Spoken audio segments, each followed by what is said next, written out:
always a topic. So. Yeah, but for the number of years that I've been into football, 25 years, FC Bamenda, Dream Team, current Norwest champions. Like I said, I've been to the Nations Cup, I've been to World Cup, and I believe in merit.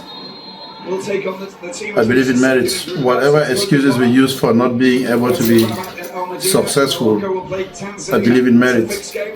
When you merit something, an opportunity should be given to you.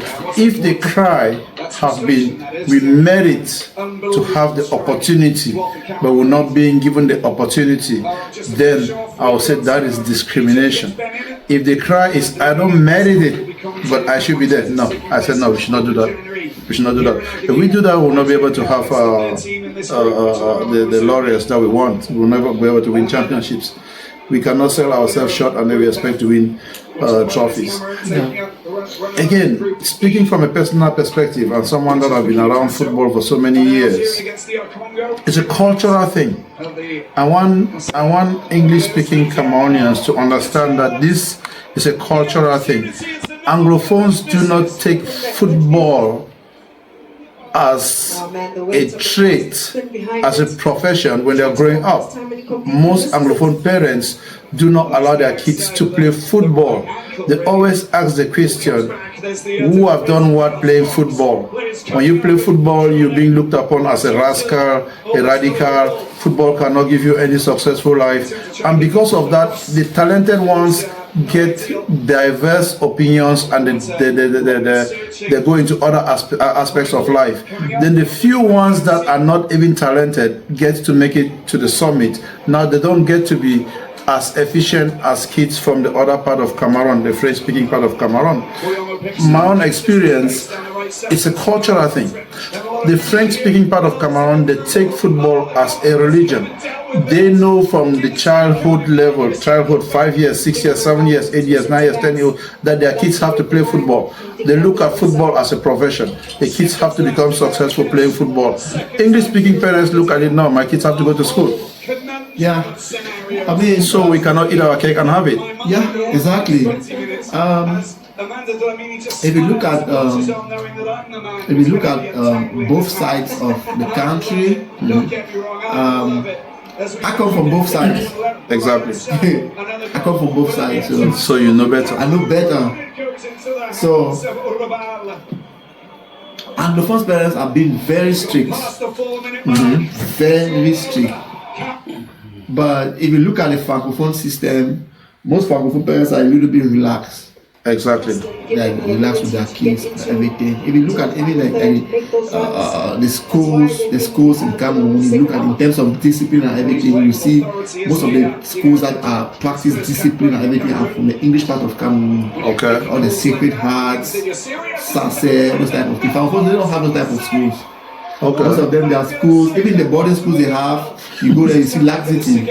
Okay. You know, so the point you made is a very good point. The cultural aspect of it, you know, Francophones do not have, Anglophones do not have that culture, especially back in the days. Yes. Yes, most parents would be like, oh, you go to school. Oh, if you get injured, oh, this, that. I want you to be this, I want you to become this, I want you to become that. Francophones, they have that little bit of laissez-faire attitude with their kids, and we cannot also cancel the fact that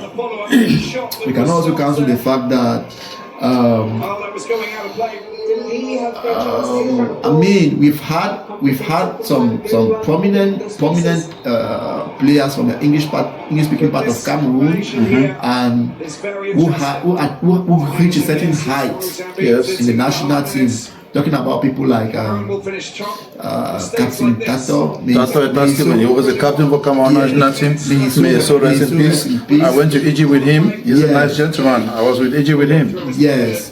He was the captain of Cameroon national team, the famous Cameroon national team in 1990. Yes. You know, so he was there based on merit. Which means, again, we go back to the same thing. Yes. It has to be a merit-based system. Exactly. If you look at, just watch what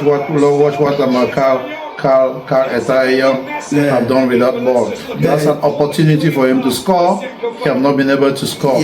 This miss right here caused Cameroon more pain than he will ever understand. I don't know if football lovers or football fans from Cameroon realize that because of this single miss by Carl, Cameroon now gets to play against South Africa. We now get to play against Morocco. These are teams that we're supposed to stay away from. And then again, remember I said in the previous episode, there are teams that, in as much as you know you're capable of beating them, you don't want to meet them early on in the competition. Yes. And now because of Carl, Cameroon now gets to meet South Africa. After South Africa, another heavyweight, Morocco. Meanwhile, Ivory Coast, who top the zone, they have a more easier path. There's no easy path to the next level, but they have a path that have been considered by analysts as being less of where we are going. Somebody is not going to be stronger than another person on paper. On paper, exactly. Yeah. But then if you look at Ivory Coast, they have to wait and rest until they play the last game. That's a week of rest. We don't have that week of rest. Exactly. All because what? Look at what Etayam did. That's an Anglophone. We're talking about Anglophone in the national team. That performance is not. I don't think this kid is in the national team on merit. I'll go above and beyond and say I don't think Carl Etayam is playing for national team because he merits to be there. Alright, so let me get back to what I was saying about the national team. Like back in the days, we had Tato Stephen, like I mentioned. Then we have Zipakem Victor. We have Salenko. So many great names. We have Salenko. Those who know Salenko know Salenko. They'll surely understand. We don't want to get to the details. Yes. Those who know Salenko, they know Salenko. Yeah. So we have the good, the bad, and the ugly. Yeah, exactly. This is one of the bad right now, which will become the ugly if we don't control it.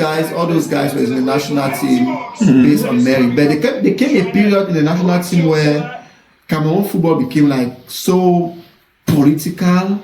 Yes. It's all about Anglophone this, Francophone that. I hate those things, to be honest. That took away our diversity. Yes. So now we started compromising our standards. And it wasn't only about Anglophones. It went up to the extent where even with players from the north, the northern part of Cameroon, they said no, we don't have Hausa people in the national team. And then put us people like Idrisu. Yeah, we have Idrisu, we have Abubakar, who is a legend. And Abubakar is talented. Yes. You are a football legend. I mean, you have an idea of football. Can you tell me how Idrisu was a good player? Idrisu was not a good player. Idrisu had speed. And that was another. Idrisu was an affirmative action. Idrisu and Carl Eta, they fall in the same category. Affirmative action. Because we're setting up a team and we don't have someone from this region, we don't have someone from the north, someone from the northwest, someone from the southwest who can be part of the infrastructure. We just have to incorporate these ones. No, it shouldn't be like that. No, Idrisu left the national team as an athlete. He could run though. Football is all about talent. Yes. You need to be talented to be part of the team. Especially when we are going for a major tournament. I mean, like every tournament even that represents the country, we need the best players of the country to represent the country. Exactly. Right? It's not about like political nomination where you be like, okay, I can put this minister, I can appoint this minister from this part to be minister of public health.